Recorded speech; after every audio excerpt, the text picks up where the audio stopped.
গল্পের নাম কানাভুলো। লেখক আকাশ দাস। কানাভুলো এমন একটি এন্টিটি যে মানুষের রূপ ধরে পথিকদের ভুল রাস্তায় নিয়ে যায় এবং সুযোগ বুঝে তাকে মেরে ফেলে। আজকের গল্পটি আমার স্কুল জীবনের বন্ধু সোমনাথ দত্তের জীবনে ঘটে যাওয়া এক বাস্তব অভিজ্ঞতাকে নিয়ে। ডোমজুর বারুই পাড়ায় সোমনাথ দত্তকে মোটামুটি সবাই চেনেন। শান্ত স্বভাবের মানুষ, পেশায় সোনার গহনার কারিগর। ডোমজুর মসজিদ বিল্ডিংয়ের নিচে তার ছোট্ট দোকান। সারাদিন বসে সূক্ষ্ম কাজ করত, হার, বালা, কানের দুল। হাতের কাজে এত নিখুঁত ছিল যে দূর দূরান্ত থেকেও লোক আসত তার দোকানে। বাড়িতে ছিল তার ছোট সংসার। স্ত্রী মৌসুমী, 7 বছরের এক কন্যা আর মাত্র 10 মাসের সদ্যোজাত ছেলে। সংসারের চাপ বাড়লেও সোমনাথ খুশি ছিল। বিশেষ করে ছেলেটার জন্মের পর থেকে সে আরও দায়িত্ববান হয়ে উঠেছিল। কিন্তু সেই রাতটার পর সব বদলে যায়। 2024 সালের 15ই মে। সেদিন ছিল অমাবস্যার আগের রাত।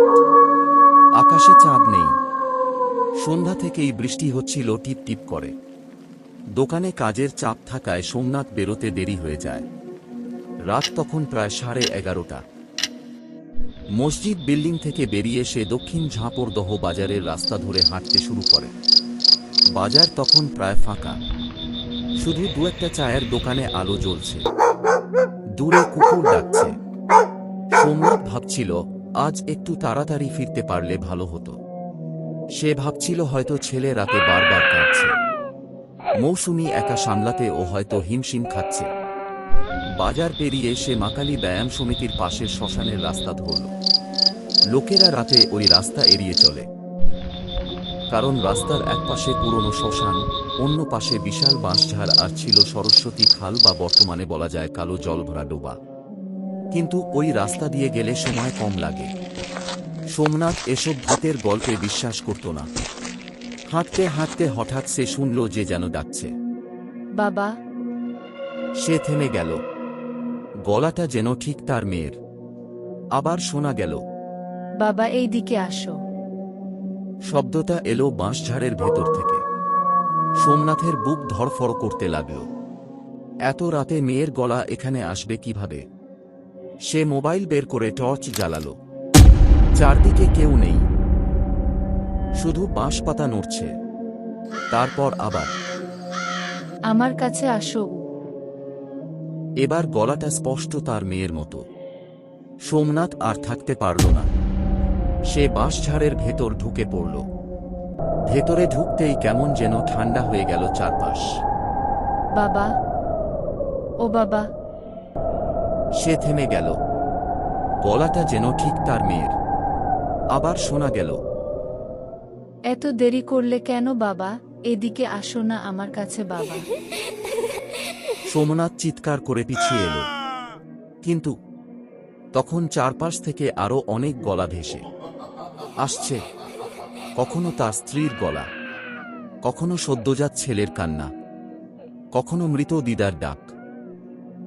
সোমনাথ, এদিকে আয়। আমাদের রেখে কোথায় যাবে আয় আমার সাথে। সে বুঝতে পারল এটাই হয়তো সেই কানাভুলো। লোকের মুখে শোনা সেই ভয়ঙ্কর সত্তা, যে পরিচিত মানুষের গলায় ডেকে মানুষকে ভুল পথে নিয়ে যায়। সোমনাথ প্রাণপণে দৌড়াতে লাগল। কিন্তু যত দৌড়াচ্ছে ততই মনে হচ্ছে রাস্তা শেষ হচ্ছে না। হঠাৎ তার সামনে শ্মশানের পুরনো চিতাঘাট দেখা গেল, আর সেখানে দাঁড়িয়ে আছে কয়েকটা কালো ছায়া।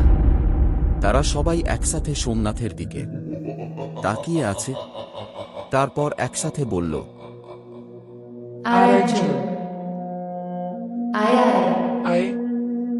ঠিক সেই মুহূর্তে সোমনাথের মোবাইলের টর্চ নিভে গেল। পরদিন ভোরে কয়েকজন মাছওয়ালা শ্মশানের পাশের ডোবার ধারে সোমনাথকে পড়ে থাকতে দেখে। তার শরীর জ্বরের মতো গরম, চোখ উল্টে গেছে। জ্ঞান ফেরার পর সে শুধু একটা কথাই বলেছিল, ওরা মানুষের গলা নকল করে আমাকে ওদের সাথে নিয়ে যেতে এসেছিল। ওরা মানুষ নয়। তারপর থেকে সোমনাথ আর কোনোদিন রাতে ওই রাস্তা দিয়ে বাড়ি ফেরেনি। আজও নাকি অমাবস্যার রাতে মাকালি ব্যায়াম। সমিতির পাশের শ্মশানের রাস্তা দিয়ে গেলে শোনা যায় একটা ছোট্ট মেয়ের গলা, বাবা এইদিকে আসো, আমি তোমার মেয়ে।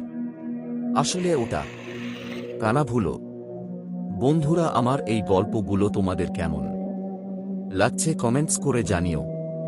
আর গল্পগুলো তোমাদের ভালো লাগলে লাইক ও শেয়ার করো। আর এই চ্যানেলে নতুন হলে আরও নতুন নতুবা গল্প শোনার জন্য চ্যানেলটি সাবস্ক্রাইব করো। ধন্যবাদ।